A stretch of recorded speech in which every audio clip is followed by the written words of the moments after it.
আসসালামু আলাইকুম প্রিয় দর্শক। গতকাল 5 আগস্ট দিল্লিতে foreign correspondents club of south Asia FFC south Asia তাদের আয়োজনে যে অনুষ্ঠানে সাংবাদিকদের বিভিন্ন প্রশ্নের জবাব দিয়েছেন সাবেক প্রধানমন্ত্রী শেখ হাসিনা, সেই অনুষ্ঠান হতে দেওয়ার ব্যাপারে বাংলাদেশের পররাষ্ট্র মন্ত্রণালয় একটা বিবৃতি দিয়েছে, প্রেস রিলিজ দিয়েছে, বেশ বড় প্রেস রিলিজ। এবং সেই প্রেস রিলিজের যে ভাষা সেটা নিয়ে এরই মধ্যে আমরা বেশ বিতর্ক দেখতে পাচ্ছি। এখানে একটা ইন্টারেস্টিং পয়েন্ট হলো যে দিল্লিতে যে শেখ হাসিনার এই ধরনের একটা অনুষ্ঠান হয়েছে, উনি যে কোনো সাংবাদিকের প্রশ্নের জবাবে কিছু কথাবার্তা বলেছেন, সেই জিনিসটা যদি আমাদের দেশের মিডিয়াগুলি এই ফরেন মিনিস্ট্রির প্রেস রিলিজটা না ছাপাতো, তাহলে হয়তো আমরা জানতেই পারতাম না যে ওখানে একটা অনুষ্ঠান হয়েছে। কারণ ওই অনুষ্ঠানের কোনো খবর আমাদের দেশের কোনো প্রিন্ট মিডিয়া অথবা অনলাইন মিডিয়ায় প্রচার হয়নি। মানে উনি কি বলেছেন সে আলোচনা পরে, সে আলোচনা নিয়ে আমার আগ্রহ নাই, কিন্তু ওটা আমি শুনতেও চাচ্ছি না, জানতেও চাচ্ছি না, বলতেও চাচ্ছি না। কিন্তু আমার কথা হলো যে একটা অনুষ্ঠান যে হয়েছে, এই ঘটনাটাও, এই খবরটাও আমাদের দেশের কোনো পত্রিকা ছাপেনি। কেন ছাপেনি? তাহলে কি এই অনুষ্ঠান অনুষ্ঠিত হওয়ার বিষয়টা কোনোই গুরুত্ব বহন করে না? যদি গুরুত্ব না বহন করতো, তাহলে রয়টার্স, আল জাজিরা, এপি এই ধরনের বড় বড় এবং এনডিটিভি এই ধরনের বড় বড় আন্তর্জাতিক সংবাদ মাধ্যমগুলো কেন এই অনুষ্ঠানের খবর গুরুত্ব দিয়ে ছাপলো? এই প্রশ্নের জবাব আমার কাছে নেই। আমাদের দেশে যে মিডিয়াগুলো আছে তাদের কাছে আছে কিনা আমি বলতে পারবো না। বাংলাদেশে অনেকগুলো সংবাদপত্র আছে, দৈনিক সংবাদপত্র আছে, অনেক মেরুদণ্ড সম্পন্ন সংবাদপত্র আছে, ডেইলি স্টার বলে, তা নাকি আন্তর্জাতিক মানের সংবাদপত্র, প্রথম আলো আছে, বিশাল সংবাদপত্র, তারা কেউ ছাপেনি। কেন ছাপেনি, কী কারণে ছাপেনি, সেটা নিয়ে আমার একটা হাইপোথিসিস আছে, আমার একটা বিশ্লেষণ আছে। সেই আলোচনা আমি একটু পরে শেষ দিকে করব। তার আগে বরং আমরা একটু জানতে চাইব যে পররাষ্ট্র মন্ত্রণালয় গতকালকে যে তীব্র প্রতিবাদ জানিয়েছে এই ঘটনার, মানে ঘটনার কোনটা, ওখানে এ ধরনের একটা অনুষ্ঠান হতে দেওয়া, এই ঘটনার তারা যে তীব্র প্রতিবাদ জানিয়েছে, সেই প্রতিবাদের যে ভাষা সেটা নিয়ে আবার দেখলাম যে আমাদের বেশ কিছুজন কূটনৈতিক সাংবাদিক, মানে কূটনৈতিক রিপোর্টার যারা ছিলেন, একসময় এই বিটে কাজ করতেন তারা, এবং বেশ কিছু অবসরপ্রাপ্ত কূটনীতিক, তারাও কিছু কিছু মন্তব্য করেছেন। বলা বাহুল্য এই মন্তব্যগুলো খুব পজিটিভ না।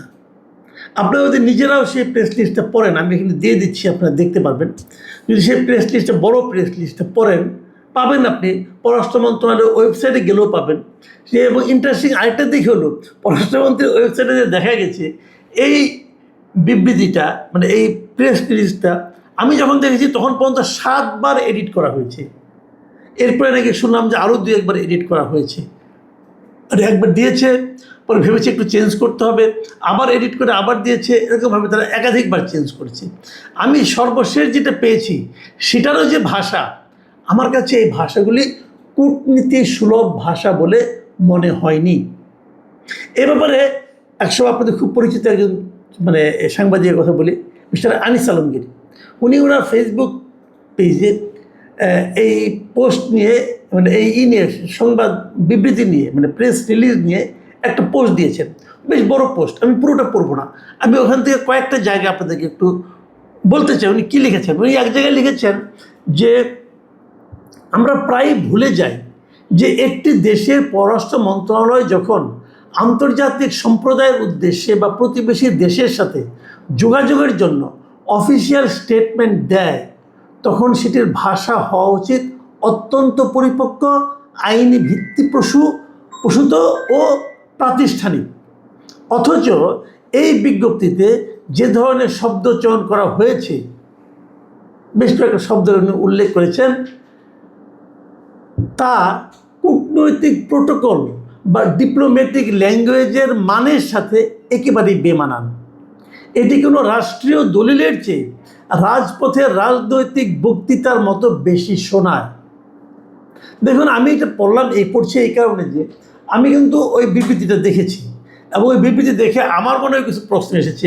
বাট আমার কাছে মনে হয়েছে যে আনিস আলমগীরের কথাগুলি অত্যন্ত গোছানো, এই গোছানো বলে আমি আপনাদেরকে এগুলো শেয়ার করলাম।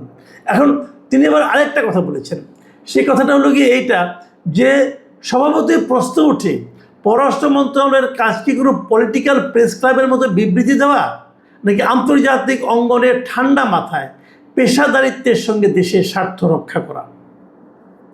দেখুন, এই প্রেস রিলিজে অনেক কথাই আছে, যেমন এই যে সংবাদ সম্মেলন যে হতে দেওয়া হয়েছে ভারতে, এটাই নাকি বাংলাদেশের সার্বভৌমত্বের উপর আঘাত, এই ধরনের কথাও এই প্রেস রিলিজে বলা হয়েছে। আমার কাছে এগুলো খুব বিস্ময়কর মনে হয়েছে। বিস্ময়কর মনে হচ্ছে এই কারণে, দেখুন, আমাদের দেশ থেকে অনেকটা বিতাড়িত একজন ব্যক্তি অন্য দেশে আশ্রয়ে আছেন, সেখানে বসে যদি উনি কোনো কথা বলেন, তো সেটা আমাদের সার্বভৌমত্বের উপর আঘাত কী করে হবে? এটা আমার কাছে আমার বুঝে আসে না। আমাদের সার্বভৌমত্ব কি এতই ঠুনকো যে উনি ওখানে কি বললেন না বললেন তাতে আমরা আঘাতপ্রাপ্ত হয়ে গেলাম? আমাদের পররাষ্ট্র মন্ত্রণালয়ের পেশাদারিত্ব কি এই পর্যায়ে যে এটা আবার প্রেস রিলিজ দিতে হবে? আপনি যদি মনে করতেন যে এরকম বিষয়টা হয়েছে, তো এটাতে একটা আপনার নোট ভারবার বলতে একটা কথা আছে, আপনি তাদেরকে ডেকে বলতে পারতেন। তো ডেকে না বলে আপনি যখন প্রেস রিলিজ দিলেন, তখন সেটা কিন্তু সারা দুনিয়া জেনে গেল।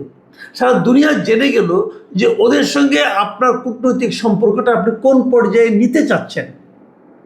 এটা কতটুকু ভালো হলো, এটা কিন্তু আমরা বুঝতে পারলাম না। ইন্টারেস্টিং পয়েন্ট হলো, এই প্রেস রিলিজ দেখেই কিন্তু আমাদের দেশের সবগুলো পত্রপত্রিকা নিউজ করেছে, কেউ কেউ করেছে, প্রায় সবাই করেছে।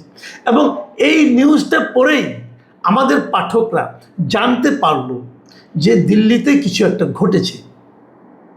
কিন্তু আমি যারা নাকি এই সমস্ত মিডিয়ার মালিক অথবা মিডিয়া চালান, সেটা টেলিভিশন হোক আর পত্রিকা হোক, তাদের যারা কর্মকর্তা আছেন, তাদের যারা নীতি নির্ধারক আছেন, তাদের কাছে আমার সবিনয় প্রশ্ন, ভাই, আপনাদের কি মনে হয় এই যে আপনারা কতটুকু বললেন, কিভাবে বললেন, কার বরাত দিয়ে বললেন, তার জন্য পাঠকরা বসেছিল? তার জন্য আগ্রহী লোকরা বসেছিল? এর মধ্যে আমি দেখলাম কিছু আওয়ামী ভক্তের কিছু ভিডিও দেখলাম, তারা বলল যে এই শেখ হাসিনা ওখানে কী বলেছেন, প্রশ্ন উত্তরে কী বলেছেন এবং নিজে কী বলেছেন, এই খণ্ড খণ্ড ভিডিওগুলো ওনারা যুক্ত করে দেখিয়েছেন যে প্রায় 44 কোটি লোক ওনারা এই বক্তব্য শুনেছি সারা দুনিয়াতে। সত্য মিথ্যা আমি বলতে পারবো না, তবে একটা বড় লোক, বেশি সংখ্যক লোক শুনেছেন, এতে আমার কোনো সন্দেহ নাই। আমাদের দেশেও অনেক লোক যেটা শুনেছেন, তাতেও আমার কোনো সন্দেহ নাই। তো সবাই জেনেছেন, শুনেছেন, বুঝেছেন, আপনার জন্য কেউ অপেক্ষা করেন নাই। এবং আপনারা এই ঘটনার খবর না চেপে আপনাদের যে গ্রহণযোগ্যতা সাধারণ মানুষের কাছে, সেটা আপনারা আরও খুইয়েছেন। এখন আপনাদের মতো মিডিয়ার উপর কেউ তো নির্ভর করবে না, আর আগে যতটুকু যা করতো এখন তাও করবে না। কেন আপনারা এই ঘটনার খবরটা আপনারা বলতে পারতেন যে উনি এখানে প্রেস কনফারেন্সে অংশ নিয়েছেন, সাংবাদিকদের পাশে জবাব দিয়েছেন, হয়ে গেল। কি বলেছেন সেটা না বললেন, কারণ আপনাদের একটা ধমক দেওয়া হয়েছে। আমি দেখেছি আগের দিন একটা জাহিদুর রহমান, আবার সরকারের তথ্য বিষয়ক যে উপদেষ্টা আছেন, উনি ধমক দিয়েছেন, যেটা করলে উনি কি করবেন না করবেন, অনেক কিছু বলেছেন। উনি কি বলেছেন সেটা আমরা আরেকবার বরং আপনাদের সঙ্গে একটু শেয়ার করি। তিনি মঙ্গলবার দিন সচিবালয়ে একটা সাংবাদিকদের বিভিন্ন সংবাদ সম্মেলনে বলেছেন যে কথাগুলো আমি হুবহু বলি।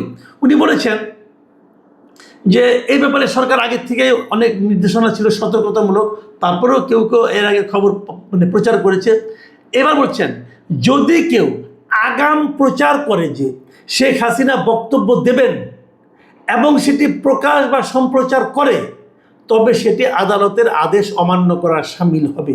দুটো পয়েন্ট এখানে। এক নম্বর হলো, যদি কেউ আগাম প্রচার করে যে অমুক দিন ওইখানে শেখ হাসিনা বক্তব্য দেবেন, এটা আদালতের আদেশ অমান্য করার শামিল হবে। আর দ্বিতীয় কথা হলো, যদি সেটা সে প্রকাশ বা সম্প্রচার করে, সেটিও আদালতের আদেশ অমান্য করার শামিল হবে। উনি কিন্তু বলেছেন, তার মানে শেখ হাসিনা বক্তব্য দেবে এই কথাও বলা যাবে না। যদি ওই কথা আগাম বলা না যায়, শেখ হাসিনা বক্তব্য দিয়েছেন এটাও তাহলে প্রচার করা যাবে না। এবং ডক্টর জাহিদের এই ভয়ে আমাদের দেশের সমস্ত বাঘা বাঘা পত্রিকা, বাঘা বাঘা সম্পাদক তাদের কাপড় খারাপ করে ফেলেছেন, মানে অজু ভেঙে গেছে সবার। কিন্তু প্রকৃত প্রস্তাবটা হলো, ওনারা কি একবার দেখবেন না যে আদালতের আদেশটা কি ছিল? আদালতের আদেশটা কি ছিল? দেখুন, আদালতের আদেশ নিয়ে কিন্তু ওই দিনই আপনারা নিশ্চয়ই খেয়াল করেছেন যে মানে আইসিটির মানে যে আদালত এই আদেশটা দিয়েছে, আইসিটি দিয়েছে, আন্তর্জাতিক অপরাধ ট্রাইব্যুনাল, সে আন্তর্জাতিক অপরাধ ট্রাইব্যুনালের যিনি চিফ প্রসিকিউটর, তিনি কি বলেছেন?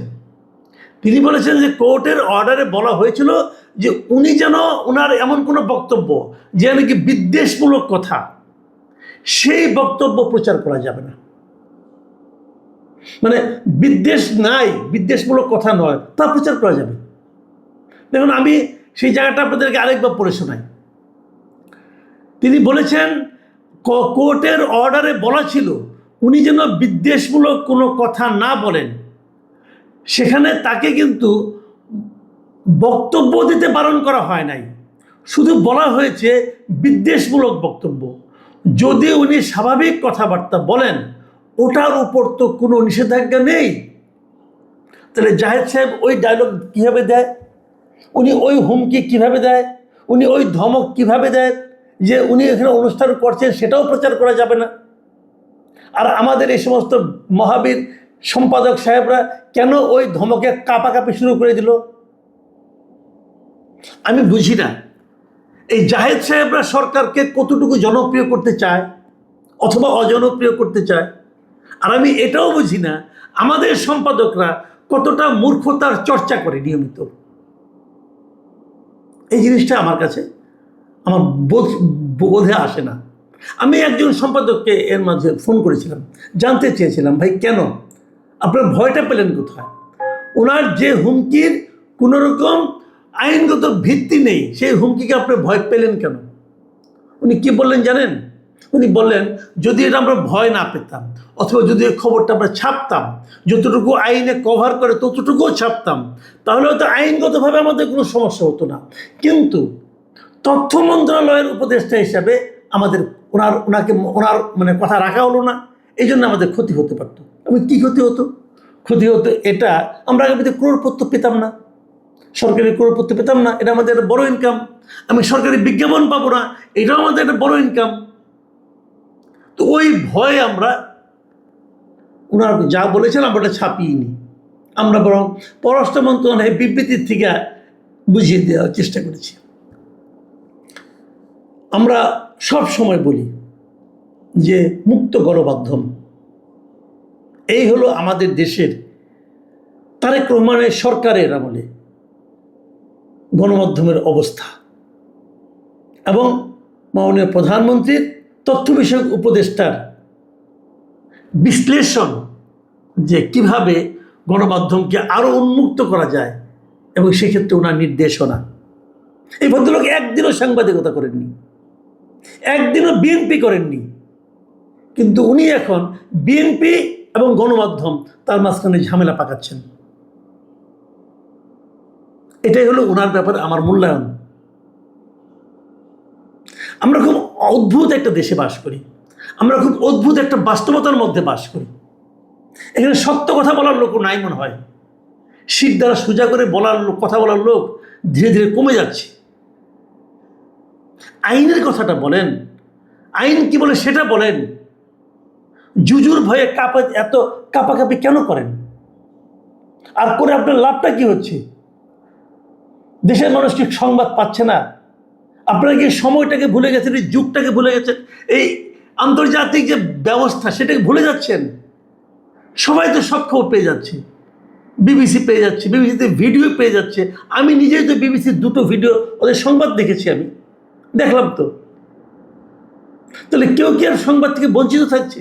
মাঝখান দিয়ে খড়গ চালানো হচ্ছে আমাদের মিডিয়াগুলোর উপর, ক্ষতিগ্রস্ত করা হচ্ছে আমাদের মিডিয়াগুলোকে, এবং মিডিয়ার দর্শক শ্রোতা পাঠক সব কমে যাচ্ছে আস্তে আস্তে। তারপরে একসাথে বলবে মিডিয়াগুলি কেন চলে না? কি ব্যাখ্যা দেবেন দেন আপনারা? প্রিয় দর্শক, আমি এটা নিয়ে আর কথা বলতে আপাতত চাচ্ছি না, পরবর্তীতে নিশ্চয়ই আবারও বলবো। সবাই ভালো থাকবেন, এখন এ পর্যন্তই। আল্লাহ হাফেজ।